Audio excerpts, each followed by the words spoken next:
നിയമസഭാ സമ്മേളനം ഇന്ന് ആരംഭിക്കാനിരിക്കെ രാഹുൽ മാങ്കൂട്ടത്തിൽ സഭയിലേക്ക് എത്തുന്ന കാര്യത്തിൽ സസ്പെൻസ് തുടരുകയാണ്.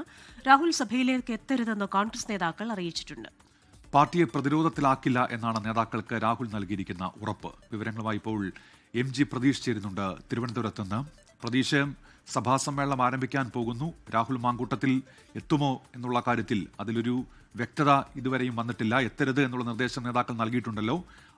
എന്തൊക്കെയാണ് വിവരങ്ങൾ പ്രതീഷ്?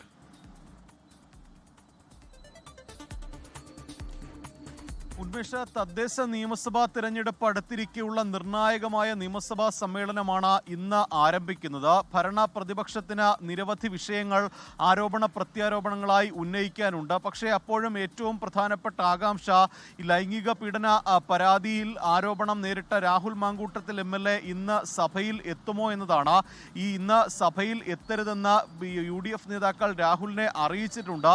പാർട്ടിയെ പ്രതിരോധത്തിലാക്കുന്ന ഒരു നിലപാട് രാഹുലിന്റെ ഭാഗത്ത് ഉണ്ടാകില്ല എന്നതാണ് പ്രതീക്ഷിക്കുന്നത്. പക്ഷേ അവസാന നിമിഷത്തിൽ രാഹുൽ എത്തുമോ എന്നുള്ള ഒരു ആകാംക്ഷയും ഈ ഘട്ടത്തിൽ നിലനിൽക്കുന്നുണ്ട്. പാർലമെന്ററി പാർട്ടിയിൽ നിന്ന് രാഹുലിനെ പുറത്താക്കിയത് കാണിച്ച പ്രതിപക്ഷ നേതാവ് നേരത്തെ സ്പീക്കർക്ക് കത്ത് നൽകിയിരുന്നു. അതുകൊണ്ട് തന്നെ ഒരു പ്രത്യേക ബ്ലോക്കായിരിക്കും ഒരുപക്ഷെ സഭയിൽ രാഹുൽ എത്തിയാൽ ഇരിപ്പിടം ഉണ്ടാവുക. പ്രതിപക്ഷത്തിന് പുറകിലായിട്ടായിരിക്കും രാഹുലിന് ഇരിപ്പിടം അനുവദിക്കുന്നത്. പക്ഷേ ഈ വലിയ തരത്തിൽ ആരോപണങ്ങൾ ഒപ്പം വിമർശനങ്ങൾ സർക്കാരിന് മേൽ പ്രതിപക്ഷം ഉന്നയിക്കാനിടയുണ്ട്. കസ്റ്റഡി മർദ്ദനങ്ങൾ, ഒപ്പം അതുമായി ബന്ധപ്പെട്ടുള്ള ആഗോള അയ്യപ്പ സംഗമം, മറ്റ് വിഷയങ്ങളൊക്കെ തന്നെ നിരവധി ഉണ്ടായിരിക്കെ രാഹുൽ മാങ്കൂട്ടത്തിൽ സഭയിലെത്തിയാൽ രാഹുൽ വിഷയം ഉയർത്തിക്കാട്ടി ഇതിനെയൊക്കെ പ്രതിരോധിക്കാനുള്ളൊരു നീക്കം സർക്കാരിൻ്റെ അല്ലെങ്കിൽ ഭരണപക്ഷത്തിൻ്റെ ഭാഗത്തുനിന്നുണ്ടാകും. അതുകൊണ്ട് തന്നെ ഈ നിയമസഭാ സമ്മേളനത്തിൽ രാഹുൽ എത്തരുതെന്ന ഒരു നിലപാടാണ് ഭൂരിപക്ഷം UDF നേതാക്കൾക്കുമുള്ളത്. പക്ഷേ അപ്പോഴും ഈ UDFിലും കോൺഗ്രസിലും തന്നെ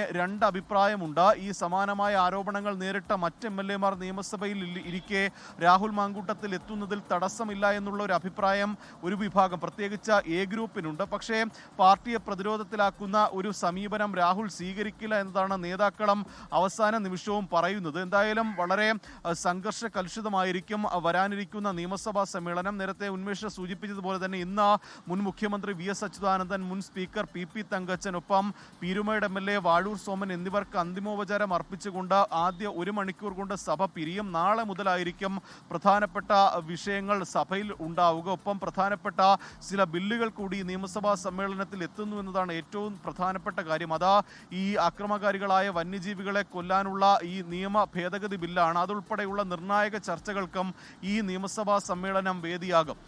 ഉന്മേഷം. MG പ്രതീഷാണ് തിരുവനന്തപുരത്ത് നിന്ന് വാർത്തയുടെ വിശദാംശങ്ങൾ നൽകിയത്.